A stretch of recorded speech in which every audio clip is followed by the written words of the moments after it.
Hey everybody, I'm Melissa from Knitting the Stash, and today I wanted to talk to you about how I wash fleece. It's a process that I learned a little bit about, like most of us, on YouTube and through a lot of books. And so I tend to think that I use a method that's kind of a modification of the Deb Robeson method. She has a big blog post up about it, which I will link to in below. So basically fleece will come to you, most likely, hopefully already skirted in some kind of plastic bag or tub.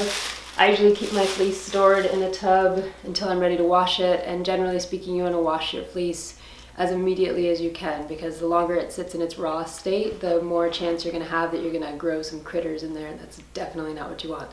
So I always try to wash my fleece if I acquire one within a week. Some people say within a month. Other people leave their fleeces for longer. It just depends on what kind of conditions you store them in. It can be okay. You're just running a little bit of a risk.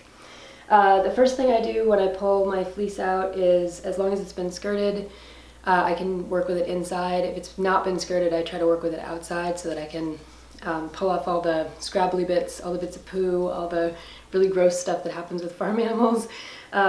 Once it's been skirted, I bring it inside. I have a big sheet that I dedicate to this process. And I'll lay out the sheet, lay out the fleece, and start pulling locks apart. Some people will just take a whole fleece and wash it in the tub. I am not that person. So today I'm working with a CVM Rommeldale Parendale cross fleece, and that fleece is a fairly fine fleece. And so what I like to do with finer fleeces, is to be extra careful about felting. So what I did here is I've gone through the whole fleece, and I have these great little toy bin kind of buckets that I use. The nice thing about these is that they have holes on all the sides for the water to go in and come out. They don't have holes on the bottoms, which is good and bad, and I'll talk about that in a minute. But I sort the fleece and I keep it in its basically in its lock form, because I find that that's easier to work with going forward. Once it's sorted, I will then move on to the actual washing process. So one note about washing, like I said, I use these bins, and I'll give you the plus and minus of that. Without any drainage on the bottom, the good news is that the fleece itself, the locks can't come out the bottom, so they don't get all trapped and agitated in a certain kind of way. The problem is that as the fleece sits in the wash water and the rinse water, the dirt can build up underneath the fleece on the bottom here. So I'll show you in a minute, but I sometimes swish it around a little bit. You can even dump one bin into another bin very carefully once most of the water is out, and that will allow you to make sure that both sides are getting washed. Some people use instead what they, like a lingerie or a laundry bag, and they'll stuff the fleece in here and then dunk this in the water and pull it out, and it helps to keep the fleece together in the washing cycle.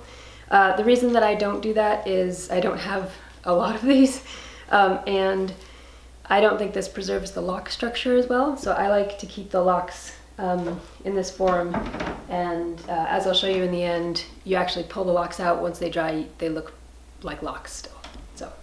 So let's head into the bathtub and do a little washing.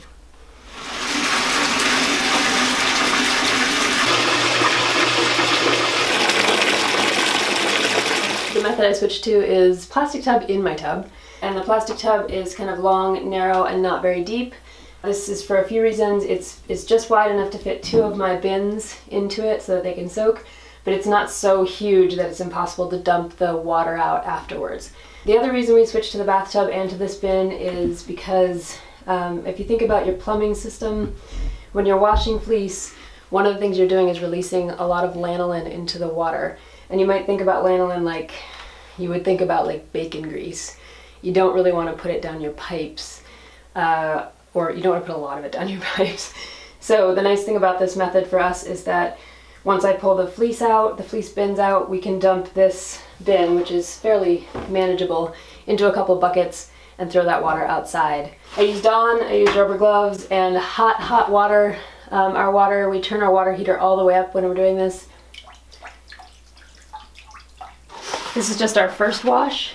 Depending on your fleece and depending on how dirty it is, some people do a cold soak overnight to to get most of the dirt released. That won't do anything for the lanolin, but it will get most of the dirt out of your fleece. Especially if you want to spin in the grease, that's a great way to go. Let it soak overnight in the cold water, and then you can spin from the flicked open locks. I like to wash my fleece, so we've got our hot water and our Dawn. I like to get rid of the bubbles as much as possible. Most soaps have a foaming agent in them, and that's not what you don't need the foam, you need the soap, the degreaser. A couple things to think about when you're dunking your fleece in the water. You want to agitate it as little as possible, because the minute you start agitating fleece in water, you will start felting it. This is a CVM fleece, so it's a fairly fine fleece. You want to introduce the water to the fleece very slowly. So as I dunk it, I'm not just whooshing it in.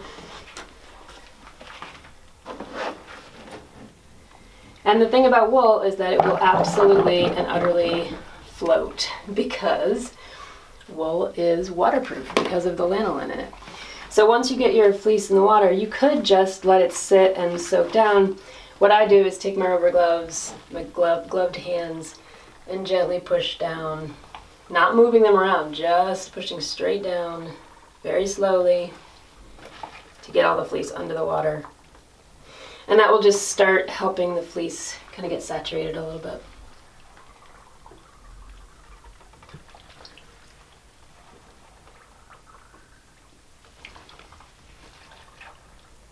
So we'll let this sit with the Dawn in the hot water for about half an hour. As any of you know from washing woolens, mostly the washing process is letting the wool soak in the water and the soap. So after 30 minutes, we'll pull this out.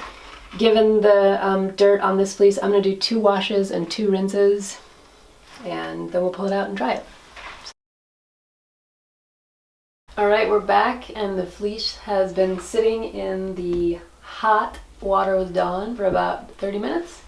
So the nice thing is you can lift it, and if you just tilt it just a little bit to one side or the other, I'll tilt it this way so you can see it. The water will just drain right out.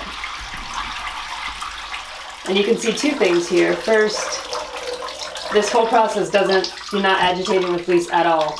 In those laundry bags that I was showing you, you might get a little agitation, but with this method, nothing's moving. So that's why I like it.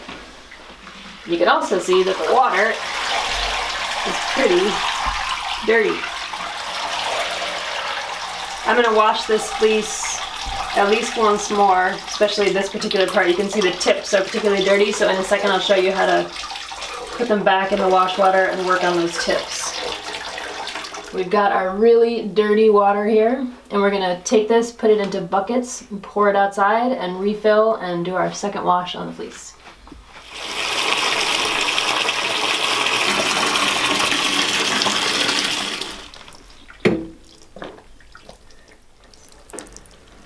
Okay, now you can see that this particular part of the fleece has some dirty tips.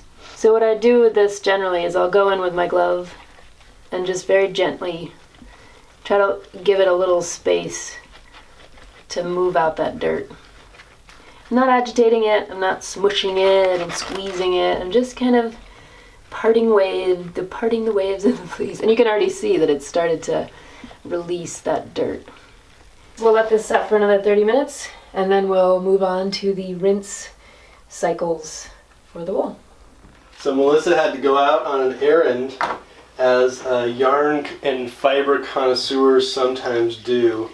She left the duties of draining this fleece to me. So here I am draining this fleece into our bathtub, or maybe the bucket in the bathtub. It's one of the many joys of living with a fiber aficionado. But I gotta say, it's looking pretty clean. This is on the second wash. Next thing I'm gonna do, following the orders I was left, next thing I'm gonna do is just rinse this dude 2 times in hot water for about 10 minutes each. And I'm pretty amazed. The water is not really dirty on this wash. So it looks like most of the dirt came out on the first wash.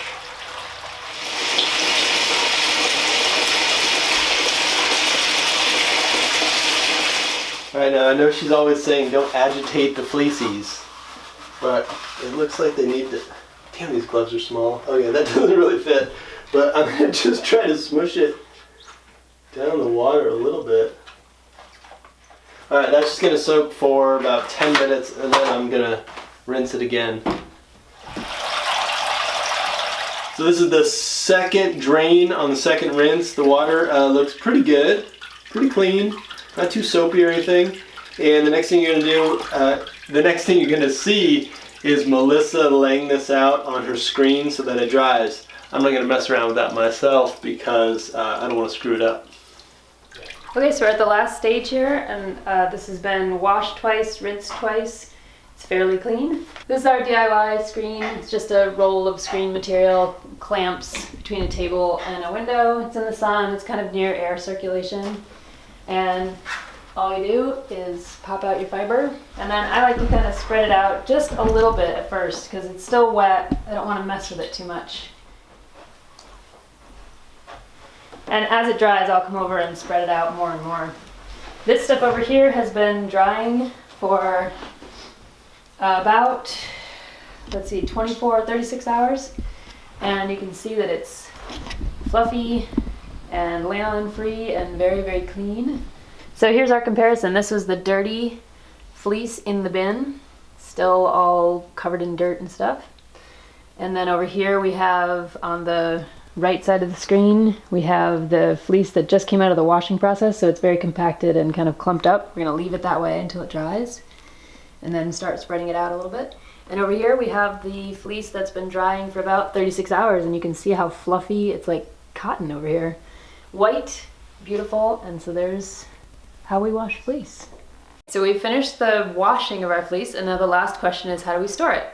You want to wait until it's super dried, as in, like, give it longer than you think it needs to make sure that it's dry, because if you put wet fleece away, it will get mildewy and moldy.